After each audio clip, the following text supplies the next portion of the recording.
Cuando miramos el libro de Génesis, capítulo 2, versículo 7, vemos ahí que la palabra de Dios nos dice que entonces Jehová Dios formó al hombre del polvo de la tierra y sopló en su nariz el aliento de vida, y el hombre fue un ser viviente.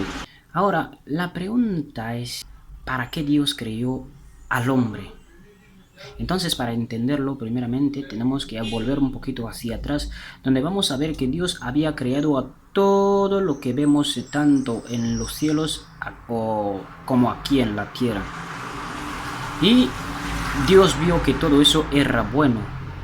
Y ahora, después de ver que todo eso era bueno, es como si Dios vio que todas estas cosas necesitaban a un cuidador, necesitaban a alguien que los guíe. Y de ahí Dios crea al ser humano.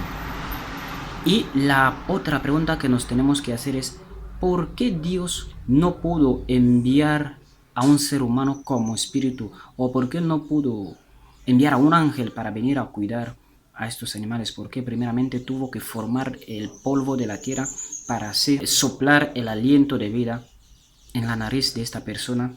Es lo mismo que pasa con Jesucristo.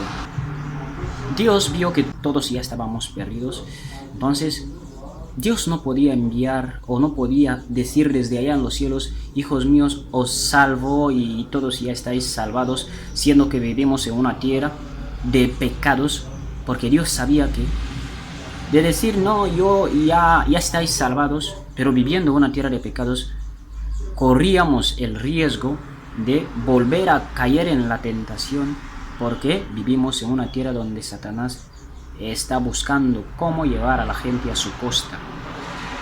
Ojo, no estoy diciendo que Dios no lo puede hacer, ni que no lo puedo hacer. Lo puede porque Él lo puede hacer todo. Ahora, la pregunta es ¿por qué primeramente tuvo que darse el trabajo de nacer como ser humano? Él lo hizo. ¿Para qué?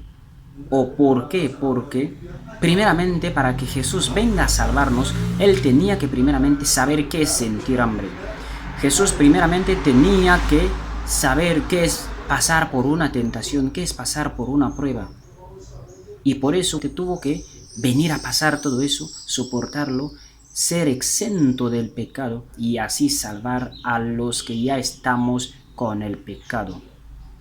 Y de hecho también este Jesús es el que nos va a juzgar, porque un ángel que ni siquiera sabe qué es pasar hambre, que no sabe qué es pasar una tentación, ¿cómo va a juzgar a los humanos que sí pasan tentaciones? De hecho Jesús, que sí ha venido a pasar por estas cosas, Él es el que también nos juzgará en su día. Pero ahora mismo no se presenta como juez, sino como abogado defensor nuestro.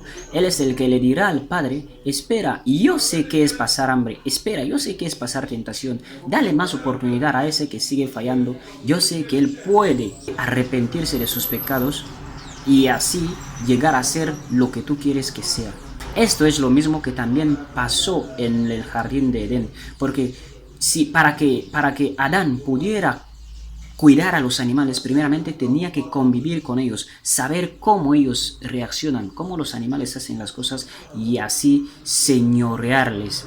Entonces, los animales vivían en la tierra, pero Adán tenía algo en especial que ellos no tenían. Adán tenía el Espíritu de Dios dentro de sí.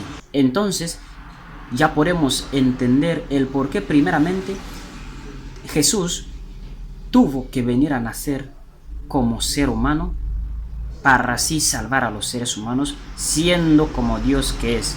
No te preocupes que Jesucristo sabe qué es pasar hambre. No te preocupes porque Jesucristo conoce tus debilidades. Jesucristo ha pasado por todo lo que estás pasando ahí ahora mismo. No te preocupes que Él te sigue defendiendo. Pero cuidado, habrá un momento que Él va a ponerse ya no como abogado tuyo, sino como juez. Él se pondrá ahí como juez para juzgarte.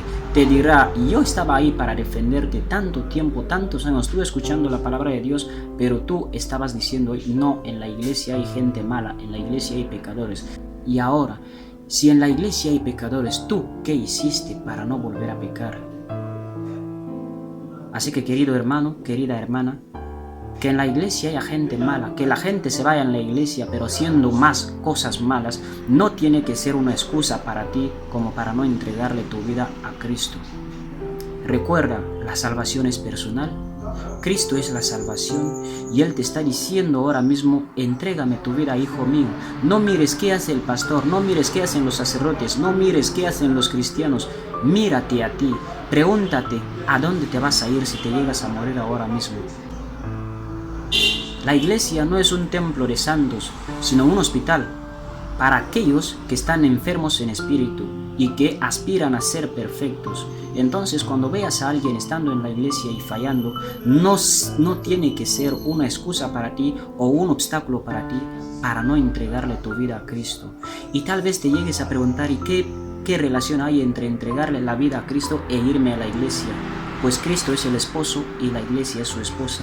O sea, es imposible decir que estás en Cristo, pero no yéndote a la iglesia. Porque en la iglesia es donde se te enseña cómo vivir, cómo caminar, cómo comer, cómo hacer tal. Estoy hablando espiritualmente. Entonces, entrégate a Cristo Jesús, porque esta es la mejor decisión que puedes llegar a tomar en tu vida. Dios me lo bendiga, en el nombre de Jesús. Amén.